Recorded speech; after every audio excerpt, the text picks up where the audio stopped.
Good morning, everyone. I am back with another video breakdown of the coding challenge for today. Today, I am doing Data in Motion's week 29 medium coding question. So let's go ahead and get started. So let's start with the instructions. Is to create a function that takes the two number strings and return their sum as a string. So as you can see, I already started with my skeleton as usual. So I have my solution function, which I am calling add, and that will take in the two number strings, which I named num1 and num2 as the parameter. And then I also have the main where I copy and pasted the test cases for us to test our solution at the end. So let's go ahead and get started with the solution here. First, what I like to do is I like to add my return. So as the instructions stated, I'm going to return the sum of the two numbers, but as a string. So I'll go ahead and add that in now. So return string value of what that sum is. And then I will go ahead and make the variable for the sum at the top, which I'm going to set to 0 because we don't yet have the sum. So we'll say sum is equal to 0. Okay, and as you see in the instructions, in the third test case, it shows that if the string is actually empty, we're going to be returning invalid operation. So let's go ahead and do that test case first.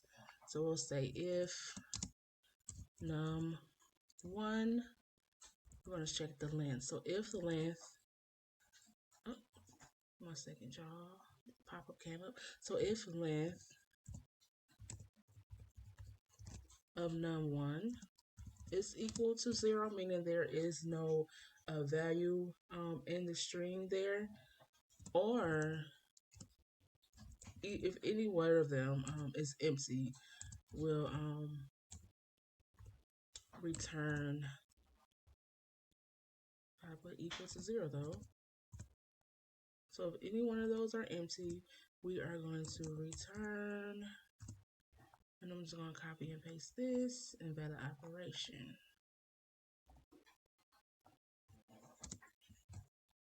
Okay. And I have to fix those quotations. Sometimes when you copy and paste from outside sources, the quotation marks don't like to be recognized.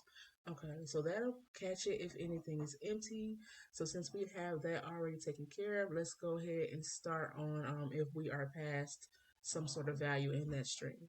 So the first thing I want to do is I'm going to convert the strings themselves to integers because there's no other way to combine or do addition on the string. So we first want to change them to an integer. So let's do that. So I'm going to say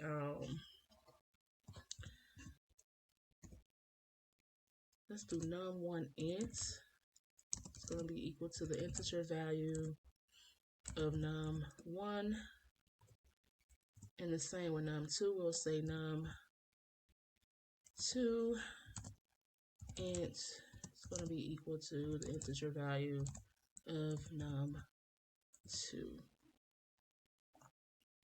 So let's go ahead and reset the sum. So we'll say sum is now equal to num int 1 plus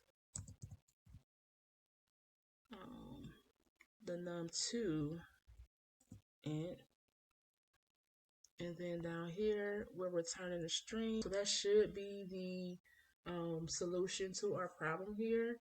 We could go ahead and test it and see what we get and see if everything is working correctly here. So Python 3, and we'll just call the file.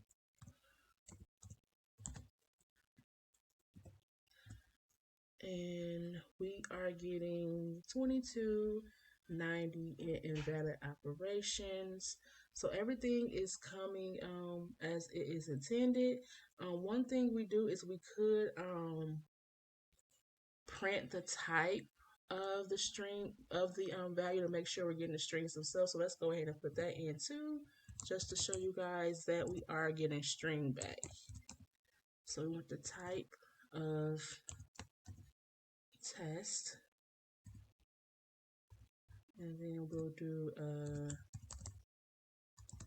the type of test 2, because we know the last test is a string because we returned it here as a string, so it's no way that that isn't a string itself.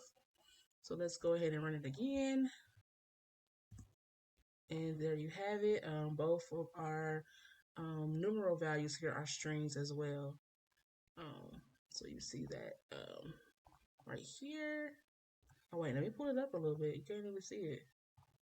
Okay, so you see that here, that 222 is a string, and you see that here that 90 is a string. So yeah, that is my solution, you guys. Let me know if you would know about solving it a different way. Let me know if you have any tips for me as far as making my code more efficient. Thank you guys for watching, and have a great day, everyone. Bye bye.